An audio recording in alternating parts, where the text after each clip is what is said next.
Hello everyone, welcome back to my channel. It's been a while we haven't talked about Salesforce CPQ, right?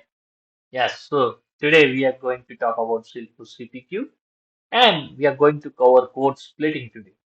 So let's see the agenda. So first thing first is what is code splitting, how or where, what it is used for, then different ways to split the code, then a use case, and we'll review the configuration for the use case later. Then what is code splitting? So as name suggests, code splitting is dividing the code into multiple orders. Code splitting allows us to split the code and code lines into different orders based on the predefined criteria.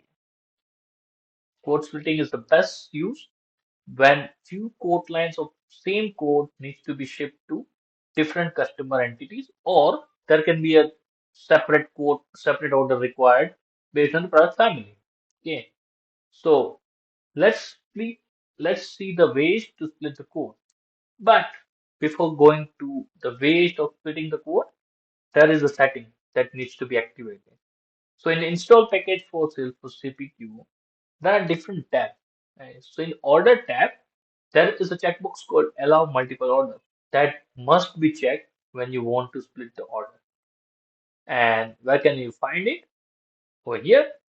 So Salesforce CPQ install package setting, there is a tab called order, and this checkbox needs to be checked. Otherwise, you'll have a single order although you have done all the setups in the field, right? So this is the preliminary step. Okay, so make sure you have this allow multiple orders checked when you are trying to split the code. Then let's see two ways to split the code. The first is using order by field. So at different time, right? So let's say when you are selling something, right? You want to split your all the code lines into different orders. So first order goes to location A, second order goes to location B.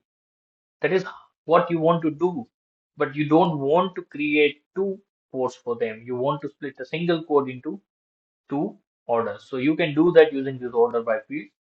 You have how to do is you have to create a location field on code line and select location A for one product, one code line, select location B for second code line, and then mark that order by as location and generate the order.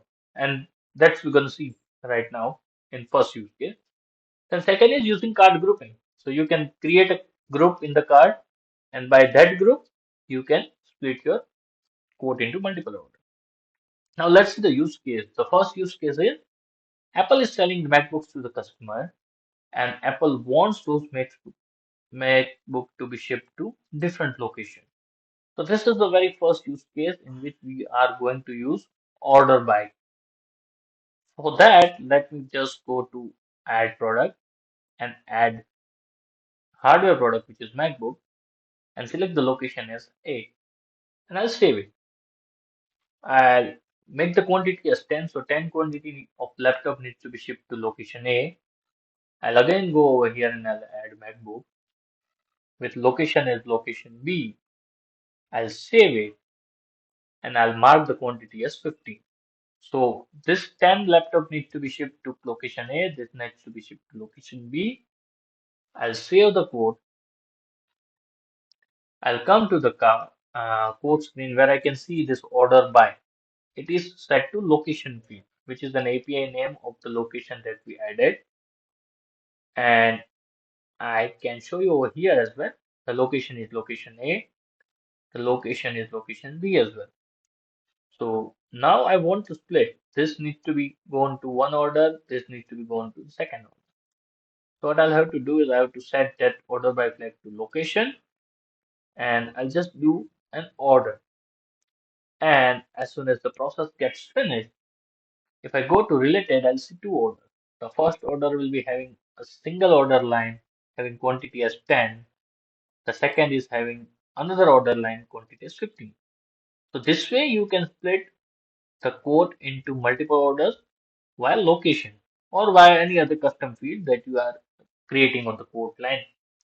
Then let's jump to the second use case. The second use case is Apple is selling products in hardware and software family. They want to provide discounts in software family only because hardware they don't provide discount, right?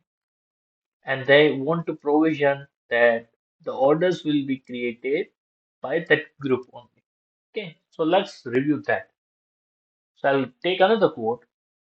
First of all, I'll add this add group functionality. This is a very good way to create your groups. Right? So I'll mark this as hardware group and I'll add the product. Ignore this as of now and mark this as order. So sorry, select the MacBook.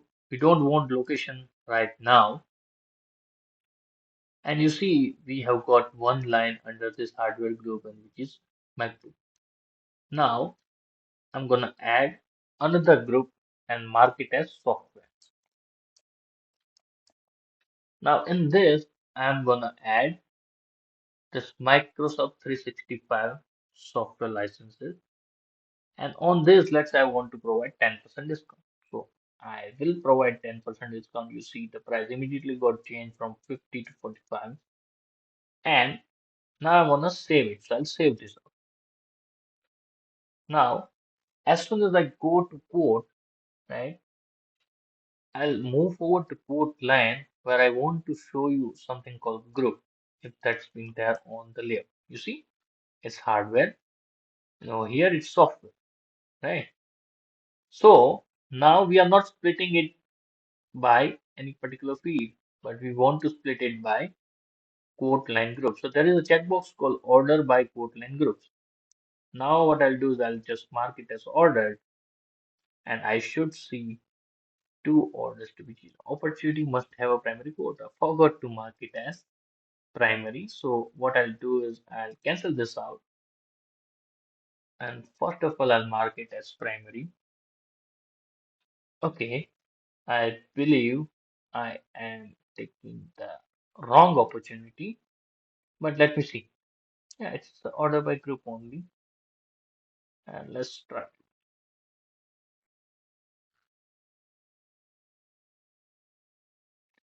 Let me see if I have already used any opportunity. Order by group. Yeah. Do I have primary code? Yes, I do have a primary code. So what I'll just do is I'll clone this out. Sorry for the trouble. And I'll just save it.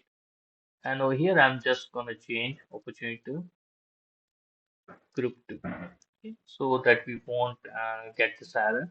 And sorry for the trouble. I'll just make this as primary.